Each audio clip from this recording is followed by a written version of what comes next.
Chris Albert from Warrior Soul Fitness. A lot of you know I'm on a high-fat, low-carbohydrate diet, also known as a ketogenic diet. And a lot of you have been asking questions about this, and there's been a lot of different articles put out recently about low-carb dieting and all the really bad things that can happen from low-carbohydrate diet. And I want to clear up what I perceive as a few misperceptions about low-carbohydrate diet. The reason why I follow a ketogenic diet is because what I found when I was on a typical bodybuilder diet where I was eating every 3 or 4 hours was a few different things. The first was I was getting a lot of different energy lulls. If I missed a meal, my energy started plummeting because I was relying on glycogen to help fuel me, help fuel my workouts. If I missed a meal, my workout would be absolutely shit. And on a low carbohydrate diet, I'm not relying on glucose or glycogen. I'm relying on my fat stores as fuel. And so I'm able to sustain myself for a lot longer periods. I'm able to perform no matter what I've eaten throughout the day. And I'm able to get great workouts in. And actually, last year when I came back from EDC, I didn't eat anything really for 2 or 3 days prior to that. And I got a PR on my front squat. And I credit being in ketosis a lot with that, because I was not using glycogen as fuel or relying on it for my strength.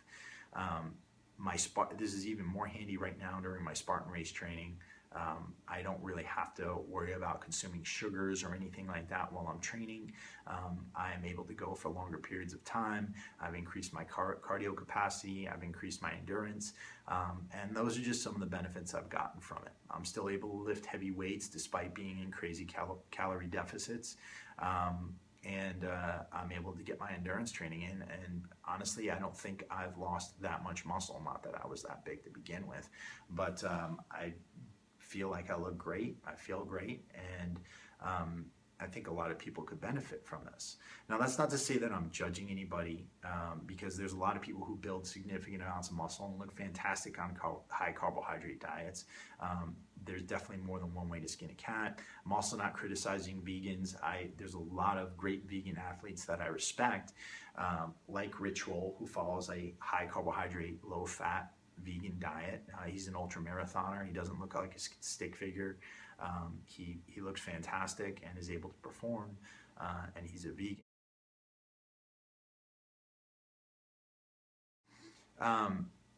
One mistake that people really make is that they eat too much protein when trying to go into a high-fat, low-carb diet. The fact of the matter is that if you start eating tons of protein, or the amount of protein that you're probably used to, the 1 gram of protein per pound of body weight, you are going to probably never get into ketosis, and that's because of a process called gluconeogenesis. What that means is that you start converting protein into glucose, and that completely defeats the purpose of a ketogenic diet, because what happens is in a ketogenic diet, because you're not consuming a lot of glucose and you don't have a lot of glucose running through your bloodstream over a period of time, your liver starts creating ketones. And ketones are what help to fuel your brain and other internal organs that require glucose in order to function. And so when you start eating tons of protein and you're trying to go into a high-fat, low-carb diet, you're going to feel like shit, because you're never actually allowing your body to switch energy systems, because you're converting a lot of that protein into glucose, and you're defeating the entire purpose. The other thing about eating tons of protein, and one of the reasons why I switched to a ketogenic diet, was because I didn't want to rely on protein as much. I've found that eating tons and tons of protein, I was eating upwards of 200 to 250 grams of protein per day at one point, and my ulcerative colitis went crazy. And that's because you produce a whole shitload of toxins, including ammonia. You put your digestive system through hell, because a lot of that meat that you're eating is actually really hard to digest. And it can really affect you negatively. Now, that's not to say that I don't eat meat. I do eat meat. I actually eat organ meats. I eat grass-fed beef. I do eat cheese. I do eat butter. I do have animal food sources, but I'm relying on them a whole lot less than I would be if I was on a high-carb bodybuilder diet, or trying to pack things in like I used to. And I just don't think that that's wise anymore. I'm more concerned with my insulin sensitivity and my long-term health, and I think that this is a better way.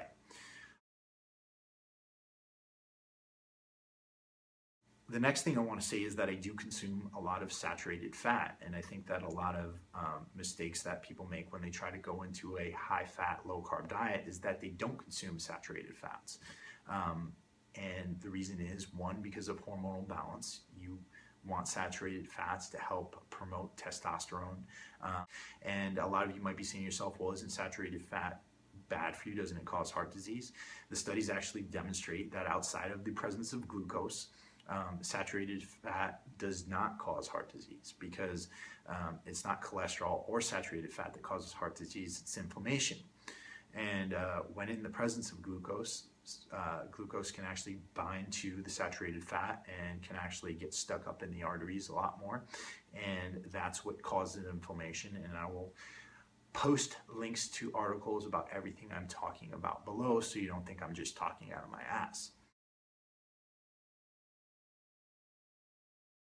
When you get into these types of diets, don't consume enough fiber and you get all backed up. The fact of the matter is, most of what you eat, the bulk of what you eat, now I'm not talking about calories, but calorie-wise, I'm between 60 and 70% fat, 20 to 30% protein, and about 10% carbs. But the bulk of what you should eat on a ketogenic diet should be leafy green vegetables. And you need to load up on those things if you are going to try to go this route.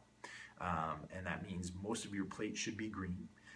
You should be eating things like spinach, kale. You should avoid nightshade vegetables like tomatoes or potatoes or eggplants, because they can be very inflammatory. And you should eat things like avocados that are loaded in fiber. You should avoid grains. You should avoid oatmeal. You should avoid wheat or any of that type of stuff, because again, that's inflammatory. But get most of your fiber from vegetables. You need it. You need to make sure that your colon is good and clear, and that you're passing things through nice and soft and easy peasy. On this type of diet, you definitely want to be taking in a lot of salt, because you will lose water a lot more easily on a ketogenic diet than you will on any other diet. You should also be taking an alkalizer, like a green supplement at some point.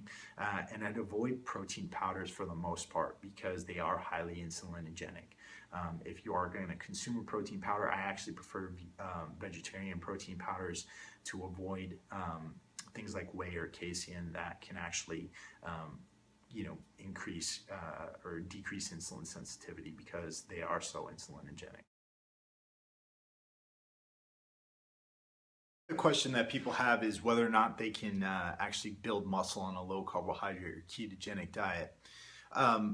Actually, studies have actually demonstrated that you can build muscle on a ketogenic diet. They're older studies. They come from the 1970s, but I'll also include them in the footnotes. And if you read Jeff Volek and Phinney's book, The Art and Science of Low Carbohydrate Performance, you'll actually see that there is a significant amount of evidence to suggest that you can build a lot of muscle on a low carbohydrate or ketogenic diet, and that low carbohydrate and ketogenic diets are actually more protein sparing than other forms of dieting. That means that you're retaining a lot more muscle mass while you're going through exercise. And a lot of these studies have been done on endurance athletes, which actually provide the most extreme cases where athletes would not be protein sparing. So there's significant evidence there to suggest that anybody's fears of losing muscle or not being able to build muscle on a low carbohydrate diet or a ketogenic diet are largely unfounded.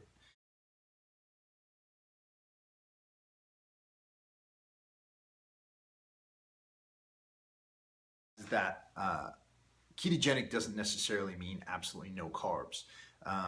If you are an athlete and you have a high level of activity, you can actually eat some carbohydrates and remain in ketosis.